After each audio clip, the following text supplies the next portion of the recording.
Hello YouTube. Alright, apparently I got to redo my video, so here it goes. I have a 2008 Buick Enclave, and I had two problems.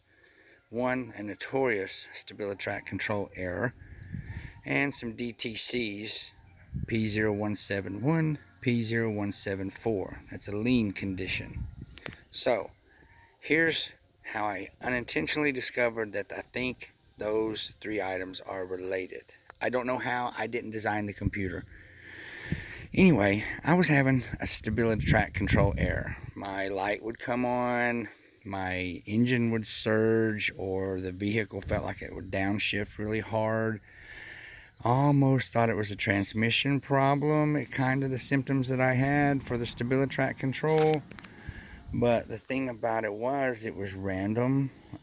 It didn't matter for interstate travel, local travel, driving in my driveway, backing it up at the grocery store, stopping at a red light. It doesn't matter. My car would lunge and the stabilitrak control light would come on every single time, and it was daily. So the other day I decided, I said, okay, I'm going to see if I can figure out what the stabilitrak control problem is and address those lean condition codes. So I went to the internet, and as you all probably have seen, the internet is like, I have stabilitrak control problems. The light comes on and then it lunges, and then the dealer doesn't know nothing, and they call me back, and I've seen horror stories. Now, the stabilitrak control system or traction control system has many items, and I'm not saying that this one will fix yours, okay? But I'm just telling you how I think I unintentionally fixed mine. So I wanted to start with the P0171 and the P0174 codes, kind of as a warm-up before I tackled this stabilitrak control issue. What I noticed is this hose right here. Mine had a hole in it. Okay, so I was like, oh, well, maybe I have a definite vacuum leak there. And let me get it out of the trash here and I'll show it to you. There was my old hose, and as a test, what I did is I wrapped it up with electrical tape and reinstalled it. Drove down the road, cleared my codes, drove down the road. Lo and behold, I had only one code that time, which was a P0174.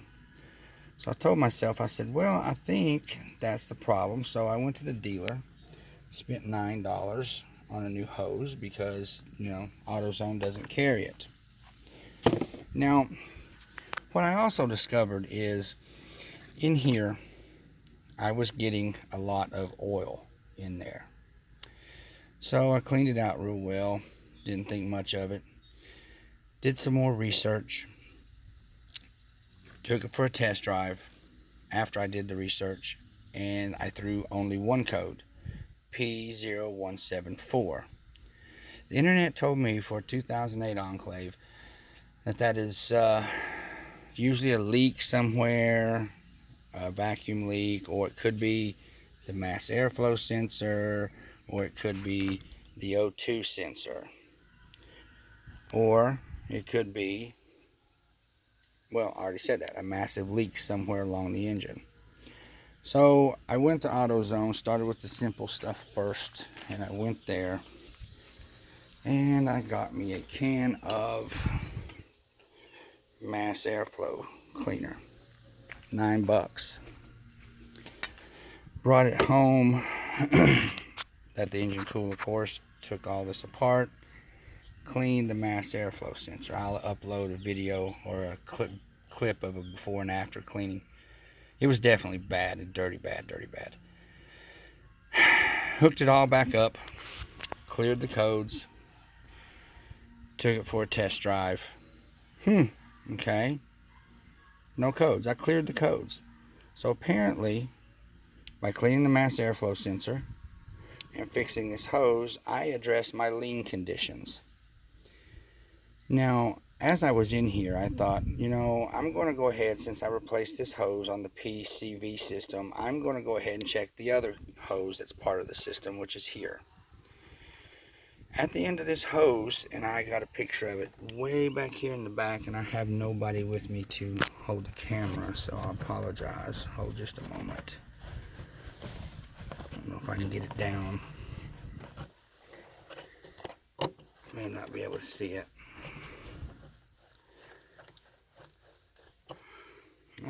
Maybe you can. Anyway, here at the end of this hose is what is referred to as the PCV valve, and it's right at the end of there. I don't think I can give you guys a good picture.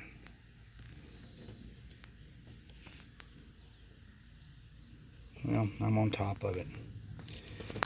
Anyway, it's not really a valve. It's kind of like a port. It's kind of like a little coupling, really. So I took it off and I looked at it, and there's two holes in the bottom and there's one hole in the top. What that does is that allows uncombusted fuel mixture that gets past your cylinder rings to get recirculated back into the throttle body and reburned. So mine was clogged. It had no way of doing anything with that unburnt combusted air. So the internet, there is a link to modifying that with a drill bit. They just make the holes larger. All I did was clean mine. Pretty simple to take off. You just reach your hand back in here, and when you reach back in there, you'll feel at the end of that hose like a little clip, a little lever.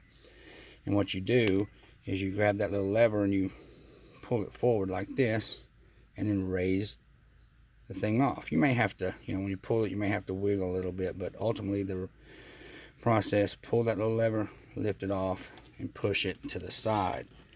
That will give you access to that valve. Then you might want to take a pair of pliers and kind of wiggle it. You don't want to damage it. Wiggle it. It's kind of like it's in there kind of like a suction base. There's no bolt, so you just kind of have to force it out. So I took mine out, and that actually was the culprit behind why I was getting oil in here. The theory on the internet is when this little valve back here is clogged up, all the uncombusted pressure cannot make it to the throttle body. So what it does is it comes back through the engine and it comes out this little tube, and it forces the air and the uncombusted mixture this way, so it can come. It's trying to get to the throttle body. Well, the only problem when it comes this direction is that this is the top of the valve cover. So any uncombusted air that comes through here in the form of pressure is going to pick up oil residue, oil mixture, because the oil in here is sloshing around, going over the cams and the valves. And that's why you end up with oil in here, is because this little valve that's in the back gets clogged up. Awesome. Okay, another bird. I killed another bird with one stone. So I took mine off and I cleaned it. Now, so what have I done so far? Let's summarize real quick. I've replaced this hose, $9 at the dealer. I cleaned the mass airflow sensor, $9 at AutoZone. And I removed this little valve back here in the back and cleaned it. No charge there. I just cleaned mine. Now you can do whatever you want to do. You want to buy a new one, have at it. You want to clean it, have at it. I'm not going to tell you what worked for me. It worked for me, so I don't have a price on that. Okay, so great. I test drove the car. Man, no codes. P0174 was gone. P0171 was gone. And here's where the odd part is. I no longer have a stabilitrak control problem that I described early on in the video. I'm not sure how cleaning the mass airflow sensor, replacing this tube, and cleaning this little valve that's at the end of that hose has to do with the stabilitrak control. I don't know. The internet don't know. But there is people that, I posted to a thread and said, I think I found Bigfoot because my stabilitrak control problem is solved. Well, it hasn't come back, let me say that. I'm watching it. Trust me, I'm watching it. So there you go. Hopefully, if you want to spend about 20 bucks and do a little maintenance on your Buick, mine's got like 150,000 miles on it. Get you some mass airflow cleaner, clean your mass airflow sensor, go to the dealer, buy you a new hose. You may not need a new hose, but mine right here, my old hose, in addition to having a breach right here, a worn spot, this connection, this seal right here, you can clearly, there was a gap, but now there's not. So, I mean, 9 bucks. Maybe, just maybe, your stabilitrak control problem will go away. I'm not saying it is, I'm not saying it will be, because there's obviously more components to the stabilitrak system. But for me, this worked, and I don't understand how and why it's related.